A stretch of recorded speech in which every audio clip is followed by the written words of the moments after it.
Une production, Les Podcasteurs. Le couple est une grande aventure, une sacrée aventure. Tous connaissons des joies et des peines au sein de nos couples, et tous avons besoin d'éclairage. Et il n'y a pas d'école pour cela. Alors, bienvenue dans ce podcast de l'intelligence amoureuse. Je suis Florentine Dolnoy-Wang et je vais vous donner la main le long de la voie du couple, cet univers passionnant, complexe et unique en son genre, qui nous envoie dans le meilleur comme dans le pire. Passionnément, j'apprends, je crée et je transmets des outils pour ouvrir toutes les possibilités de l'amour en nous et entre nous, pour laisser l'amour faire son travail et nous ramener à nous-mêmes, pour nous aider, tous et chacun, à fertiliser l'espace du couple. À chaque épisode, je répondrai à une question. Viens me la poser sur Instagram, l'espace du couple. À nos amours. Combien de fois ai-je entendu cela en séance? Combien d'éclairs de désespoir aperçus dans les yeux de ces pauvres partenaires à qui on ne donne pas la notice et desquels on attend qu'il ou elle la devine. Une scène banale, maintes et maintes fois répétée. Acte 1, scène 1. Tu ne m'offres jamais de fleurs, tu ne m'invites jamais au restaurant, tu. Oh, les tu qui tuent. Et lorsque le lendemain, acte 1, scène 2, cette personne incriminée de désamour ou jugée comme un ou une mauvaise partenaire se pointe avec un bouquet, elle tombe sur un glaçon. Elle n'a pas fait mouche. Elle a essayé, vraiment. Elle s'est appliquée. Mais en face, ça ne tombe pas dans le cœur de l'autre. Désemparée, elle creuse. Acte 1, scène 2, la suite. Quoi? Ça va encore pas? C'est pas ce que tu m'avais demandé? C'est pas ce que tu souhaites?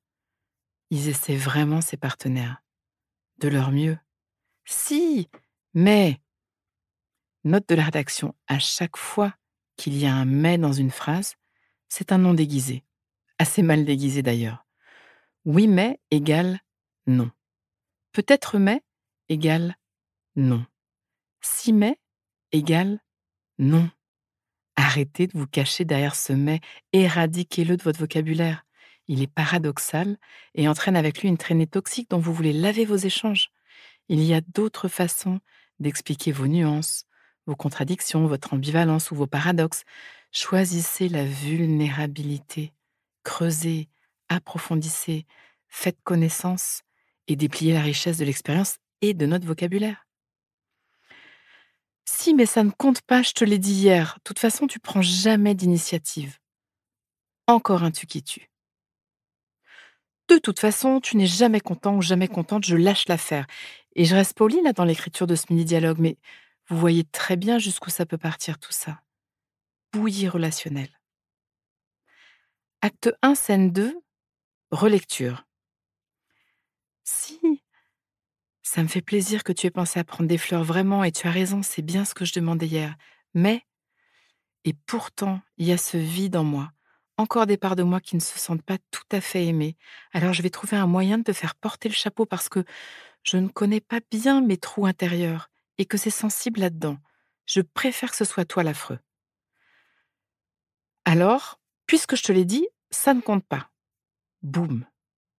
Si, mais puisque je te l'ai dit, ça ne compte pas. J'ai besoin que ce soit spontané, tu comprends?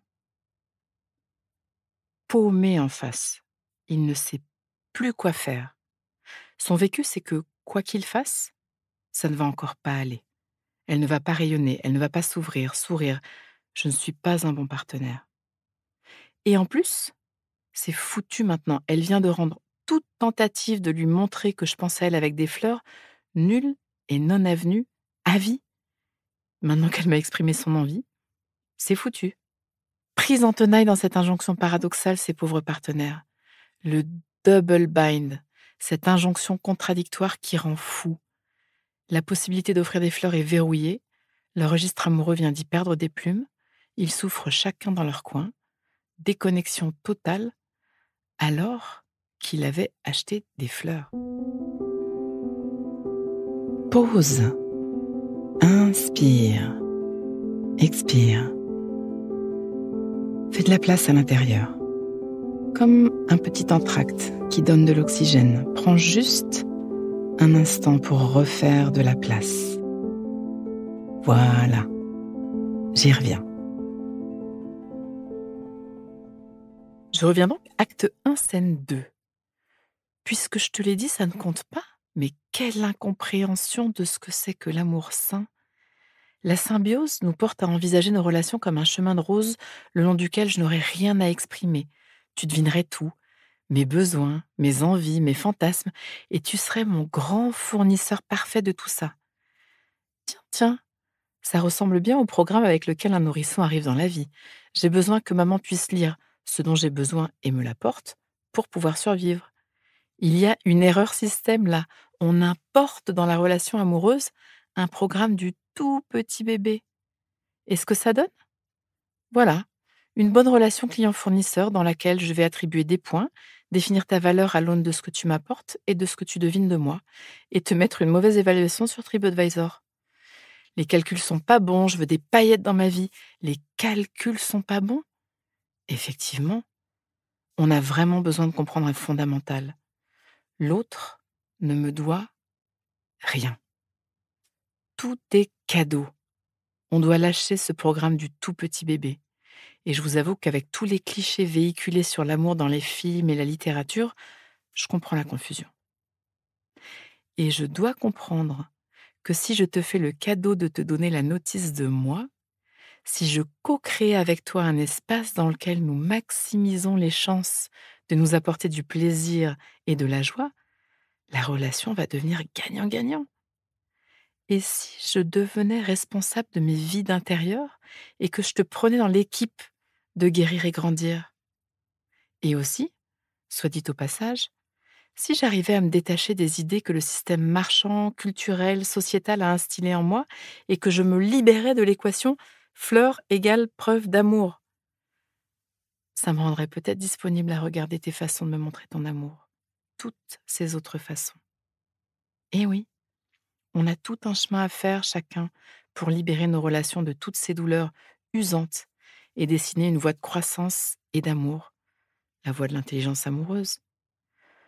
Fleur égale amour, Saint-Valentin au resto chic égale amour, sous-vêtements sexy égale désir, beauté égale désirabilité, papillon dans le ventre égale amour et j'en passe, et la liste est longue, nous sommes matrixés à bien des égards et ça nous empêche de goûter nos jours le jour. Je vous lance une grande invitation à mettre de la conscience sur ce que vous vivez avant de vous défendre l'un de l'autre, à ouvrir vos boîtes noires intérieures et relationner en transparence et sans tyrannie. Alors coupez, on la refait. Acte 2, scène 1. Je me sens vulnérable en ce moment. Je retouche un vide en moi et j'ai bien besoin de te sentir près de moi. Dans mon vocabulaire de l'amour, les fleurs, ça marche vraiment bien. Ça me ferait tellement plaisir que tu me choisisses des fleurs, un de ces 4. Oh merci, je demande que ça, te montrer comme je t'aime, mais j'ai cette petite voix en moi qui a toujours peur de tomber à côté et qui me fige. J'ai congelé ma partie prendre des initiatives parce que, petit, je me suis souvent sentie inadéquat.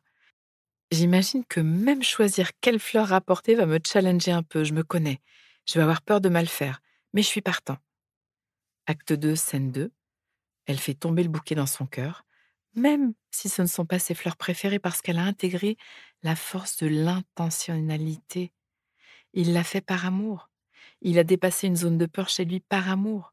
Il a ouvert un congélateur par amour, parce qu'il l'aime et qu'il a envie de le lui montrer. C'était pas une histoire de fleurs. Ça n'a pas moins de valeur parce que ça a été demandé, bien au contraire. Vous saviez qu'il pouvait se passer tout ça derrière une scénette aussi banale de nos déconnexions amoureuses? Choisissez ce que vous voulez vivre parce qu'on peut se tisser ensemble un enfer sur terre ou un havre de liens. Et donnez-vous la notice. Je suis là pour vous donner la main.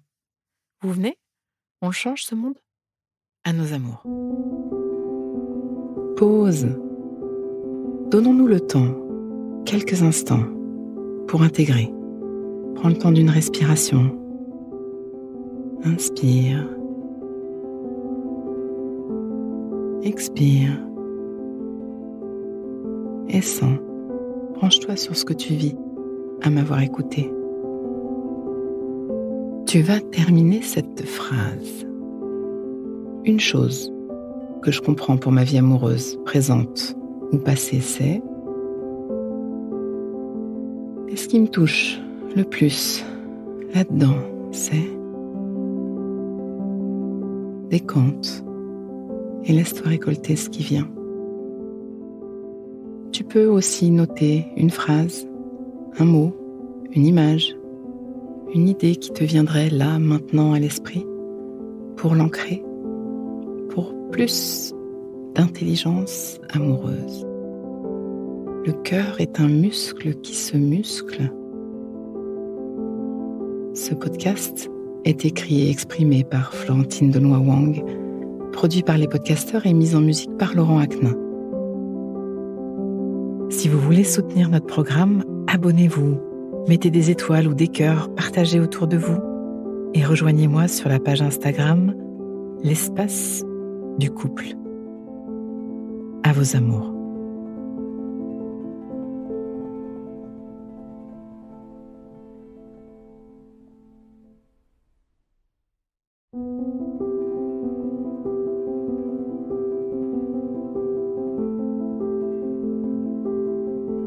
Ne manquez aucun épisode de l'Espace du couple. Abonnez-vous et mettez 5 étoiles sur Apple Podcasts, Deezer ou Castbox.